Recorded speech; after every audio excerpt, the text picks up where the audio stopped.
Gold smuggling ಕೇಸ್ನಲ್ಲಿ ಜೈಲು ಸೇರಿರುವಂತಹ ನಟಿ ರನ್ಯಾ ರಾವ್ ಖಿನ್ನತೆಗೆ ಒಳಗಾಗಿದ್ದಾರಂತೆ. ಸೆಲ್ನಲ್ಲಿ ಇತರೆ ಸಹ ಕೈದಿಗಳಿಗೆ ನಟಿಯನ್ನ ಹೀಯಾಳಿಸ್ತಾ ಟಾರ್ಚರ್ ಕೊಡ್ತಾ ಇದ್ರಂತೆ.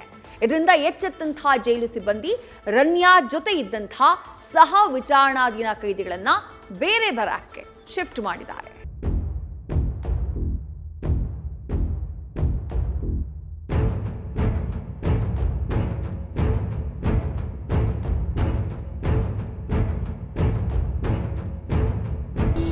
ಕಿಚ್ಚ ಸುದೀಪ್ ಅಭಿನಯದ ಮಾಣಿಕ್ಯ ಚಿತ್ರದ ಮೂಲಕ ಸ್ಯಾಂಡಲ್ವುಡ್ಗೆ ಕಾಲಿಟ್ಟು ಪಟಾಕಿಯಲ್ಲಿ ನಟ ಗಣೇಶ್ಗೆ ಗೋಲ್ಡನ್ ಗರ್ಲ್ ಆಗಿ ಪ್ರೇಕ್ಷಕರ ಮನೆಗಿದ್ದಿದ್ದ ನಟಿ ರನ್ಯಾ ರಾವ್ ಸದ್ಯ ಗೋಲ್ಡ್ ಸ್ಮಗ್ಲಿಂಗ್ ಕೇಸ್ನಲ್ಲಿ ಪರಪ್ಪನ ಅಗ್ರಹಾರ ಸೇರಿದ್ದಾರೆ.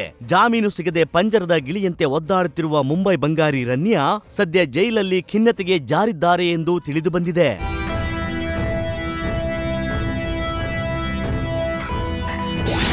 ಮಹಿಳಾ ವಿಚಾರಣಾಧೀನ ಕೈದಿಗಳಿಂದ ನಟಿಗೆ ಕಿರಿಕಿರಿ. ಪರಪ್ಪನ ಅಗ್ರಹಾರದಲ್ಲಿ ಖಿನ್ನತೆಗೆ ಜಾರಿದ ಮಾಣಿಕ್ಯ ನಟಿ. ಚಿನ್ನದ ಕಳ್ಳ ಸಾಗಣೆ ಕೇಸ್ನಲ್ಲಿ ನಟಿ ರನ್ಯಾ ರಾವ್ ಜೈಲು ಸೇರಿ ತಿಂಗಳುಗಳೇ ಉರುಳಿವೆ. ದುಬೈ ಬಂಗಾರಿಯ ಹಿಂದೆ ಬಿದ್ದಿರುವ ಐಟಿ ಇಡಿ ಅಧಿಕಾರಿಗಳು ತನಿಖೆ ನಡೆಸುತ್ತಿದ್ದಾರೆ. ಮೊದಮೊದಲು ಜೈಲು ಹೊಂದಾಣಿಕೆಯಾಗದೆ ಸೋತು ಸೊರಗಿ ಹೋಗಿದ್ದ ನಟಿ ಜೈಲಿನಲ್ಲಿ ಮಹಿಳಾ ವಿಚಾರಣಾಧೀನ ಕೈದಿಗಳ ಬಳಿ ನಾನು ತಪ್ಪು ಮಾಡಿಲ್ಲ, ಉದ್ದೇಶಪೂರ್ವಕವಾಗಿ ನನ್ನನ್ನು ಸಿಲುಕಿಸಲಾಗಿದೆ ಎಂದು ರನ್ಯಾ ರಾವ್ ಹೇಳಿಕೊಂಡಿದ್ಲಂತೆ. ಆದ್ರೆ ನಟಿ ಮಾತಿಗೆ ಸೊಪ್ಪು ಹಾಕದೆ ಸಹ ವಿಚಾರಣಾಧೀನ ಕೈದಿಗಳು ನಟಿಯನ್ನ ಹೀಯಾಳಿಸಿ ವ್ಯಂಗ್ಯ ಮಾಡ್ತಿದ್ರಂತೆ. ಇದರಿಂದ ರನ್ಯಾ ರಾವ್ ಜೈಲಿನಲ್ಲಿ ಖಿನ್ನತೆಗೆ ಒಳಗಾಗಿದ್ರು ಎಂದು ತಿಳಿದು ಬಂದಿದೆ.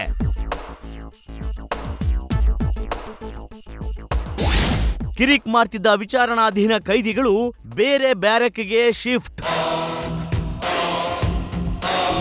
ಈ ವಿಷಯ ತಿಳಿದು ಅಲರ್ಟ್ ಆದ ಜೈಲು ಅಧಿಕಾರಿಗಳು ನಟಿಯನ್ನು ವ್ಯಂಗ್ಯ ಮಾಡ್ತಿದ್ದ ಸಹ ವಿಚಾರಣಾಧೀನ ಕೈದಿಗಳನ್ನು ಬೇರೆ ಬೇರೆ ಬ್ಯಾರಕ್ಗೆ ಜೈಲು ಅಧಿಕಾರಿಗಳು ಶಿಫ್ಟ್ ಮಾಡಿದ್ದಾರೆ. ಸದ್ಯ ಖಿನ್ನತೆಯಿಂದ ಹೊರಬರಲು ರನ್ಯಾ ರಾವ್ ಪುಸ್ತಕಗಳ ಮೊರೆ ಹೋಗಿದ್ದಾರೆ.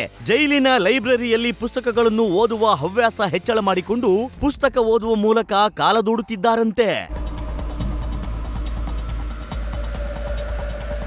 ಅದೇನೇ ಇರಲಿ, ಸಿನಿಮಾ ಗಿನ್ಮಾ ಅಂತ ಮಾಡಿಕೊಂಡು ಬೆಳ್ಳಿತೆರೆಯ ಮೇಲೆ ಮಿಂಚಬೇಕಿದ್ದ ಬಂಗಾರದ ಬೆಡಗಿ ಸದ್ಯ ಕಬ್ಬಿಣದ ಪಂಜರದಲ್ಲಿ ಸೆರೆಯಾಗಿ ಹೊರಬರಲು ಪರದಾಡುತ್ತಿದ್ದಾಳೆ.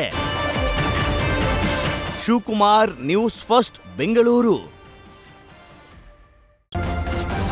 ನ್ಯೂಸ್ ಫಸ್ಟ್ ನಿರ್ಭೀತಿಯಿಂದ ನಿಮ್ಮ ಪರವಾಗಿ.